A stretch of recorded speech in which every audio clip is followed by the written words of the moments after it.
Hi, so I guess this is just a quick resume template tutorial of like how you would go into making your own customized and personalized resume. Because I feel like people just tend to just rely on a preset template by other third parties like Canva and also like Microsoft Online, and then you realize that in the short run, while it's convenient, when you start to add more things in the long run, it's much more convenient for you to actually have your own template because you are 100% in control. So I guess like in the more personal sense, I'm doing this out of good faith because people charge way too much in terms of like resume counseling and like buying preset resume templates. I think that you shouldn't be spending so much money on that, especially when you're a broke student. So I guess this is also one of the things that I feel like I should do in my free time. So I think let's just jump into it lah. So basically, what you need is nothing fancy, just a Microsoft Word, and just I think like when you make resumes, I think there should be a more systematic way in terms of just like freely doing it and pressing enter down, down, because I don't think that it will allow you to make very, very specific alignments as compared to having a table version. So having a table version means that all you need is just making one table, like one long table here, and then you would just add rows down, right? So you just add rows down, and that will give you the whole resume. And then once you're done with the resume, you can actually just change the borders, and we'll do it at the end. So let's just get into it. So the first line is my name, right? So the font that I use is Cambria. It's up to you to use Times New Roman, Arial, Garamond. It's a stylistic choice from my end, and it's also a stylistic choice that I choose to put my name on the left side. Some people align it on the center, and also on the second row here I have my email, my phone number. I know that the most common way is to do this. You align it in such a way that it looks like in the center, but like it again, I just prefer it this way. So it's up to you.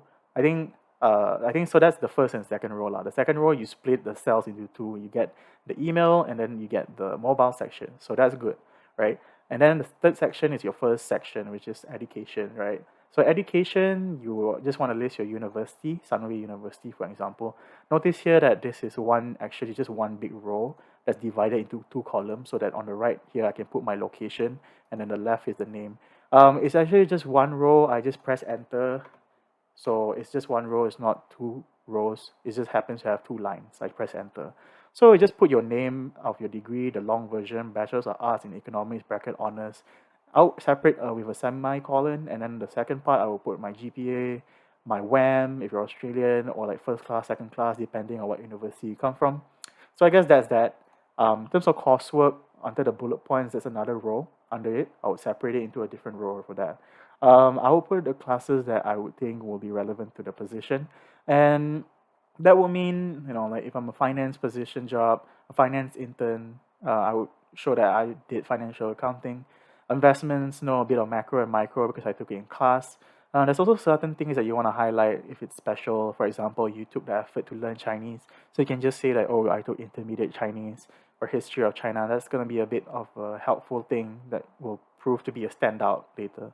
The second bullet point, activities and societies. That's basically just dumping all the clubs that you are active in. So, investments club, tennis club, consulting club, sports, basically everything. It's up to you to get into the specifics of things. If you want to put like a bracket under certain clubs, like, oh, investments club, bracket president or something. So it's up to you. So I guess that's just the gist of like the education part. Oh yeah, for one thing, class of 2023, this is a smaller font under the Petaling Jaya line, just showing when I'm going to graduate. It's up to you whether you want to say the month as well, the expected month and the year. I just put class of 2023. It's up to you. I mean, if employees wanted to exactly know, they'll ask you in more specifically in the portal when you have to enter it the second time. So jumping into the second section, which is working experience, right? So there's two types of way you can approach this, I think, from my perspective. One is company A, and then the other style is company B and C. So company A is your typical, like you insert the company name, then in the second line, here you either put student, summer intern, or the specific position, let's say it's called digital experience intern, depending on the job posting, I guess. You can put it there. And then what's helpful to note is that after putting the position, you want to put a divider here, right? A divider here. The reason why is that, for example, some company A names, for example, startups, right? They are not really that famous, so people don't really know them immediately. So, for example, if the name is really weird, like Googler, right? People won't know it's a digital advertising agency. So it's helpful to give a cute 3 4 word summary of what the company is. Or sometimes if the company is a very famous one like Nestle, right? People know what's Nestle, so you don't have to say, oh, it's a MNC or stuff. So you can just say the specific team that you're working for. So you can say, oh, the marketing division, instead of saying, oh, Nestle is the MNC, whatever, right, in this part. So it's either just describing the company in 3 words, or just saying the exact team that you work for under that MNC, right? So for example, in company B, let's say you're working for a big four company, everyone knows the big four. So in the second part, you can just say that, oh, I'm working for the audit and assurance division. So people know that, okay, the specifics of where you worked within a company. So I guess I said that there's 2 ways, right? So company A is your typical, uh, on the right side of the column, you see the location and the month you intern for. That's kosher lah, I think. I'm not here to dictate in terms of like bullet points. I feel like bullet points is very subjective depending on who you talk to. So I'm basically not here to tell you what you should write, because I feel like different people have different opinions of how long a bullet point should be. And I know some people like quantifiable stuff as well. So I think that is something I'll leave it to you, because I feel like the template here is more important than the content for now. So jumping into the second type of thing that you can write about your internship is company B and C. So what's different is that if you see that under company B and C, there's a selected added row called selected projects, right? So let's say if you intern for a place and then you really felt like that you were staffed on a really, really good project, and you felt like it's really something that you felt like you learned a lot and you wanted to highlight that experience because you felt like you contributed a lot to that project and your team. So I would suggest you highlight that. It can be one project called acquisition of a manufacturing company in Malaysia, or for example, company C, where you're probably working for an NGO. You're working for you did like a grant proposal, and then you separated your semicolon here. The second project can be a HIV outreach campaign. I think you should highlight that lah. I mean, provided you don't disclose confidential things and you don't disclose the client's name, that will be fine. And double check with your team on what you can or not disclose in terms of like this part. But I feel like there should be no problem unless you ask first, right? So in terms of the bullet points, I mean, if you have a selected project that you want to talk for, it's much easier to write the bullet points, I feel, right? So if you did like the HIV outreach campaign, you know exactly what you did, and you know exactly in terms of quantity, you can quantify your effort lah, basically, and the results, right? So it's much easier, I feel, if you have the selected projects, and it catches the employer's eye, so they can like really, really just navigate the conversation into exactly what you did. Because sometimes bullet points can be really vague. Yeah. So I think the third section here, it's kind of like very specific to students. So projects and competitions, it's kind of like a section where sometimes when you're applying for internships, right, as a student, you're likely to just have 2 or 1 internship prior. So when you think about it, your vertical real estate in terms of how much space you occupy in a resume may sometimes not be enough to fill a page. I think it really depends on how you play with the bullet points lah. But if you feel like you need to compensate for your lack of experience, especially when you're a first time internship applicant, right? I think it's really beneficial for you to show the projects or competition section, because it really shows, in your degree, what did you do exactly lah. That feel that really, really things that really, really highlights your skills. And that skill can be applied to the job that you're applying lah. So under here, there's a lot of flexibility of what you want to include. So for example, here I just put a random name project lah, because when you work for for computer science students, usually you're assigned like certain very, very weird names project, and I would just say Candy Crush Java project. And like I say, like it's always helpful to put a divider and then kind of describe what that project is to you. So for you, it was a final year project. It was a FYP. And then on the column on the right here, you want to split that line, that row into 2, so you can put the year on the right. Um, yeah, so in the bullet points, there's a lot of freedom in terms of the bullet points here. I would suggest it to be less long and more punchy in terms of bullet points, meaning that you can afford to have like really, really short one line bullet points and then go to the next. Only because your working experience is already long in terms of the bullet points, right? So unless you unless you really want to get super detailed, I don't think you have to be honest, into the project, because at the end of the day, the projects that you do are probably very technical in nature. So all you need to do is just say like, oh, I utilize software X or language X to build product Y with algorithm Z. You know, those kind of like certain sentences are very structured and very short and punchy. It's probably not even not even 2 lines in general, right? So in summary, you kind of want to make all these bullet points punchy in the projects and competitions, and most likely because these are all projects, right? It's very quantifiable. So it's good. It's a good addition, and it's an added bonus for you when you include this in your resume, especially when you are working for STEM, counting all these numbers, right? So besides FYP, there's also like maybe if you take a separate data science course and they wanted you to do a final project on a certain project, and then you just insert a project name and like I said, the bullet points, feel free to put whatever, whatever that feels technical, so it's relevant to the position. Competition, anything like public policy competition, case study, all the stock pitch competition, give it a bit of narrative there, put second place, or you were just a participant. And in terms of the bullet point, just give a summary of what you did.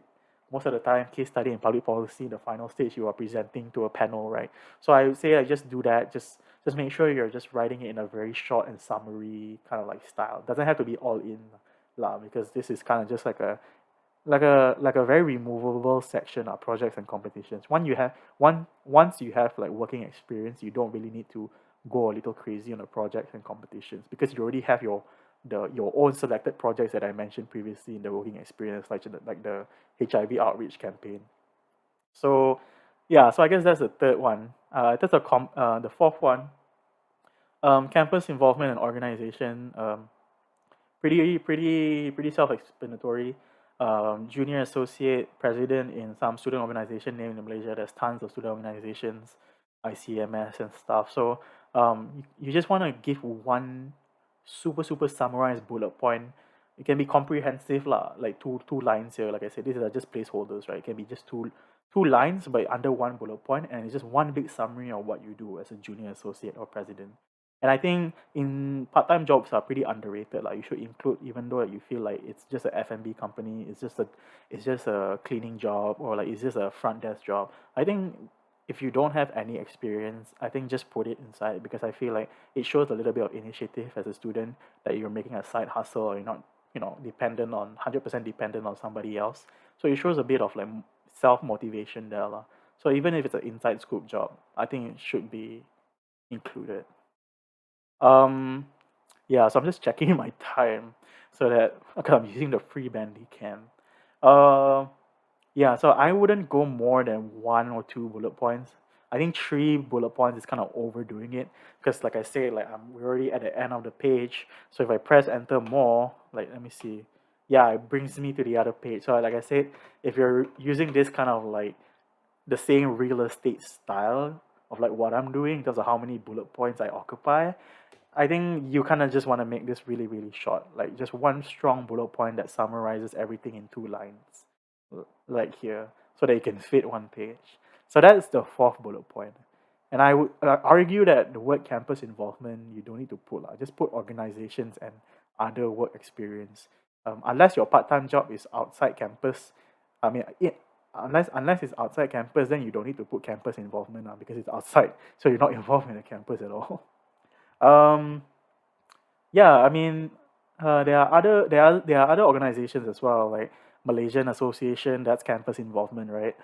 Student organizations, usually the Malaysian organizations are like inter-campus, right? Because it's like the whole of Malaysia.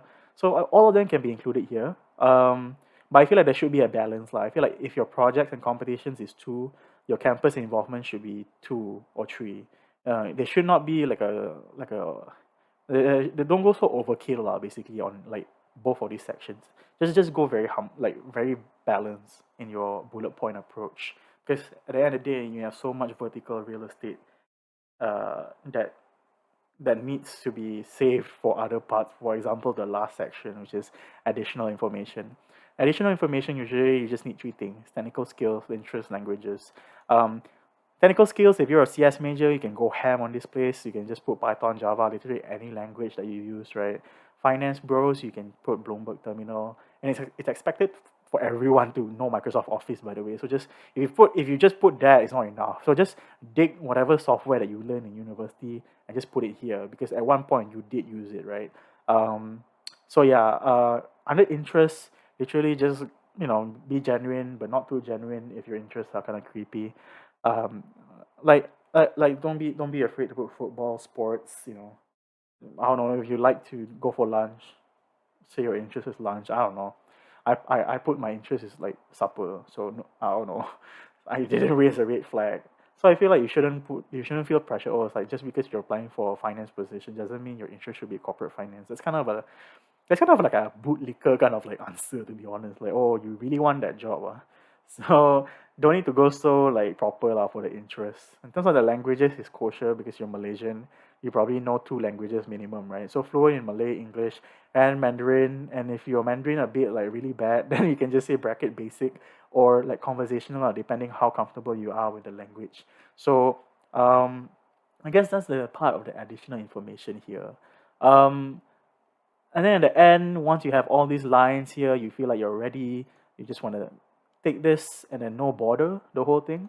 So what you want to do is that just make sure that you only need the borders that you need. So you just click on this kind of like section headings here and just click bottom border. I think that should do it lah. I think. Let me just do that really quickly. And yeah, there you have it. So I think that is what we we usually do. I'm taking out these highlights. The reason why I highlighted just to show you the sections lah. But if you take out the highlights, then this is typically what a customizable resume template would be.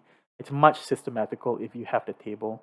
You can always just, if you want to edit back and you can't see shit, you just put all borders. But at the end of the day, this is the final product, right? So like I said, if you want to center this, it looks like this in the non border version. Yeah, so it's fully customizable. 'Cause I know like if you don't do the table shit, you have to like press backspace, then delete, or like I don't know, like a lot of things. So this is just all you need to do is just align some tables and you're done. It doesn't take that much. So I guess this is it.